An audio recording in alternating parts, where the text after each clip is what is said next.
Assalamualaikum warahmatullahi wabarakatuh. Perkenalkan, nama saya Rianti. Di sini saya akan mencoba memaparkan hasil diskusi dari kelompok kami. Adapun judulnya itu Hakikat Konflik Komunikasi Organisasi. Adapun materi yang pertama yaitu pengertian konflik. Konflik merupakan segala macam interaksi pertentangan mengenai persepsi atau tindakan di antara dua belah pihak atau pihak lainnya mengenai apa yang diharapkan oleh seseorang terhadap dirinya, orang lain, maupun organisasi dengan kenyataan apa yang dihadapinya. Kemudian konflik adalah suatu keadaan atau proses yang melibatkan pertentangan, perbedaan, atau benturan antara dua belah pihak atau lebih, baik individu atau kelompok atau organisasi, karena adanya perbedaan kepentingan, tujuan, nilai, atau pandangan. Konflik sering terjadi ketika salah satu pihak merasa dirugikan atau terganggu oleh tindakan atau keputusan pihak lainnya. Bismillahirrahmanirrahim. Assalamualaikum warahmatullahi wabarakatuh. Perkenalkan, nama saya Nurul Mawaddah dengan NIM 231030386. Selanjutnya saya akan membahas mengenai materi yang kedua, yaitu mengenai ciri-ciri organisasi yang terlibat konflik. Menurut Wiono 1993, ada 5 ciri-ciri konflik dalam suatu organisasi. Diantaranya adalah: yang pertama, setidak-tidaknya ada dua pihak secara perorangan maupun kelompok yang saling terlibat dalam suatu interaksi yang saling bertentangan. Yang kedua, paling tidak timbul pertentangan antara dua konflik secara perorangan maupun kelompok dalam mencapai suatu tujuan, memainkan peran dan ambigius atau adanya nilai-nilai atau norma yang saling berlawanan.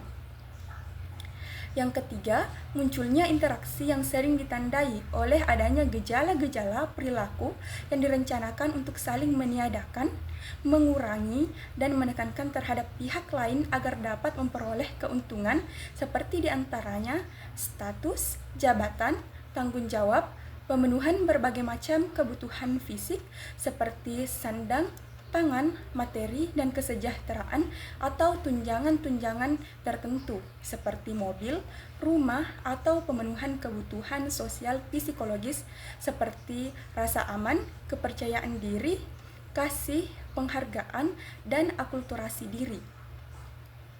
Yang keempat, munculnya tindakan yang saling berhadap-hadapan sebagai akibat dari pertentangan yang sudah berlarut-larut. Dan yang kelima atau yang terakhir, munculnya ketidakseimbangan akibat dari usaha masing-masing pihak yang terkait dengan kedudukan, status sosial, pangkat, golongan, kewibawaan, kekuasaan, harga diri, pretise, dan sebagainya. Sekian dari saya. Materi selanjutnya yaitu proses terjadinya konflik, di mana proses terjadinya konflik dibagi menjadi 5 bagian. Yang pertama, kondisi sebelumnya atau mengawali konflik, di mana dalam kondisi sebelumnya adalah fase di mana tidak ada konflik yang nyata, tetapi potensi konflik sudah terlihat. Hal ini terjadi karena adanya ketidakseimbangan kepentingan, ketegangan dalam hubungan, atau ketidaksesuaian cara kerja. Contohnya itu seperti dua karyawan yang memiliki pandangan berbeda tentang cara terbaik menyelesaikan proyek. Seperti karyawan A percaya bahwa pendekatan kreatif lebih penting daripada kecepatan, sedangkan karyawan B merasa efisiensi waktu adalah prioritas utama. Nah, dalam kondisi ini menciptakan ketegangan awal yang dapat berkembang menjadi konflik jika tidak dikelola dengan baik. Yang kedua itu konflik yang dirasakan, di mana konflik yang dirasakan muncul karena pihak yang terlibat merasa dirugikan atau tidak dihargai, meskipun belum ada tindakan atau komunikasi yang eksplisit. Emosi mulai mempengaruhi hubungan mereka. Contohnya, seorang karyawan merasa ide-idenya sering diabaikan dalam rapat tim, seperti karyawan tersebut mulai merasa tidak dihargai oleh atasan atau rekan kerjanya. Hal ini dapat menimbulkan frustasi internal meskipun belum ada konfrontasi atau keluhan yang disampaikan. Konflik ini bisa memburuk jika perasaan tersebut terus dibiarkan tanpa penyelesaian. Assalamualaikum warahmatullahi wabarakatuh. Perkenalkan, nama saya Nova. Saya akan melanjutkan materi selanjutnya, yaitu nomor 3, agar konflik dapat berlanjut. Konflik berlanjut jika kedua belah pihak tidak segera menyelesaikan masalah, atau jika tindakan tertentu memperburuk situasi, biasanya kurangnya komunikasi atau adanya prasangka memperpanjang konflik. Contohnya, di suatu perusahaan ada karyawan yang terus mengeluhkan ketidakadilan tanpa berusaha membahasnya dengan atasan, maka konflik itu pun terus berlanjut tanpa adanya penyelesaian yang lanjut. Nomor 4, konflik yang nyata. Konflik mencapai tahap nyata ketika pihak-pihak yang terlibat menunjukkan tindakan atau ekspresi yang menandakan adanya ketegangan. Contohnya, dua karyawan yang berdebat di depan tim mengenai tanggung jawab proyek mereka. Nomor 5, revolusi atau penindasan konflik. Pada tahap ini, konflik diatasi melalui revolusi seperti negosiasi, mediasi, atau kompromi. Jika tidak, konflik bisa ditekan sementara tanpa benar-benar terselesaikan. Contohnya, atasan memediasi perdebatan dan meminta kedua karyawan mencari solusi bersama untuk proyek tersebut agar masalah ini dapat ditekan dan diselesaikan dengan sama-sama karyawan. Terima kasih. Bismillahirrahmanirrahim. Assalamualaikum warahmatullahi wabarakatuh. Perkenalkan, nama saya Sofyan. Di sini saya akan melanjutkan materi konflik antar kelompok dalam organisasi. Pertentangan kepentingan kelompok.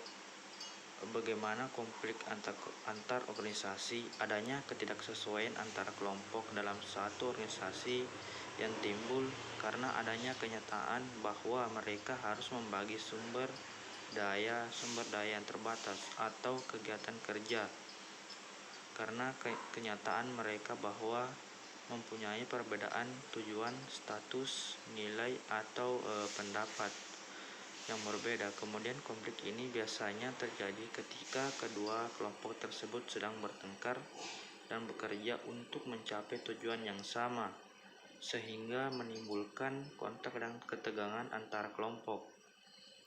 Konflik antar individu dan kelompok adalah konflik yang terjadi ketika individu tidak dapat beradaptasi dengan norma-norma kelompoknya. Konflik ini dapat terjadi karena adanya perbedaan pendapat atau kepentingan antara individu dengan individu lainnya. Sekian. Baik, di sini saya akan melanjutkan materi yang dibawakan oleh Saudara Sofian, yaitu jenis-jenis penyebab konflik. Yang ketiga itu konflik antar individu dan kelompok. Konflik ini sering terjadi karena adanya perbedaan pendapat antara individu dan kelompok, seperti seorang pegawai tidak terima dengan keputusan yang dibuat oleh tim dan dia mengeluarkan pendapatnya, dan hal itulah yang menyebabkan adanya konflik. Kemudian yang keempat itu konflik antar kelompok dalam organisasi yang sama, karena terjadi pertentangan kepentingan antar kelompok. Yang kelima, konflik antar organisasi yang timbul sebagai akibat bentuk persaingan ekonomi dalam sistem perekonomian suatu negara. Konflik telah mengarahkan timbulnya pengembangan produk baru, teknologi, harga-harga lebih rendah, dan penggunaan sumber daya yang lebih efisien. Baik, mungkin dari saya. Sekian, terima kasih. Faktor-faktor penyebab terjadinya konflik. Yang pertama, komunikasi. Jadi komunikasi yang dimaksud di sini bahwa adanya suatu bahasa yang sulit dipahami atau adanya informasi yang tidak lengkap pada saat disampaikan. Terus yang kedua, struktur. Struktur yang dimaksud di sini bahwasanya misalnya seperti adanya sistem penilaian yang bertentangan, terus persaingan untuk memperebutkan sumber daya yang dibutuhkan, lalu adanya ketergantungan dalam mengerjakan pekerjaan untuk mencapai suatu tujuan tertentu. Selanjutnya ada pribadi. Pribadi yang dimaksud di sini yaitu yang menyangkut tentang pribadi seorang karyawan tersebut. Misalnya seperti dari nilai-nilai sosial pribadi ataupun dari perbedaan sudut pandang pada tiap karyawan. Selanjutnya ada kelangkaan sumber daya dan dana yang terbatas. Lalu yang kelima, saling ketergantungan pekerjaan. Yang keenam, adanya ketergantungan pekerjaan satu arah, yang dimana ketergantungan pekerjaan satu arah ini itu berbeda dengan sebelumnya. Misalnya pada situasi ini ada seorang karyawan yang merasa tergantung pada pekerjaan tertentu. Lalu dalam pekerjaannya ini dia merasa tidak ada hubungan timbal balik yang menguntungkan antara dia dengan pekerjaan tersebut.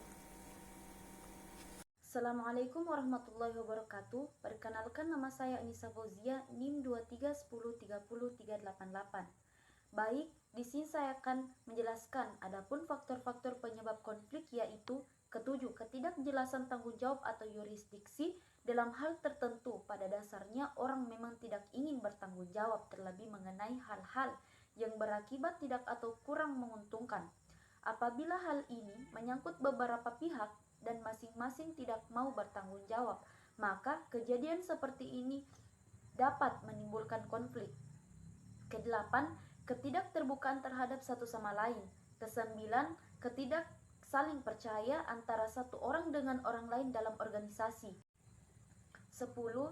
Ketidakjelasan pola pengambilan keputusan, pola pendelegasian wewenang, mekanisme kerja dan pembagian tugas.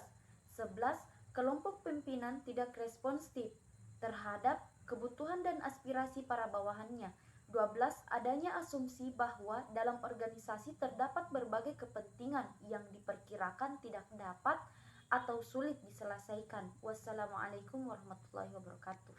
Assalamualaikum warahmatullahi wabarakatuh. Perkenalkan, nama saya Nur Astifa. Di sini saya akan melanjutkan materi yaitu tentang pengelolaan konflik.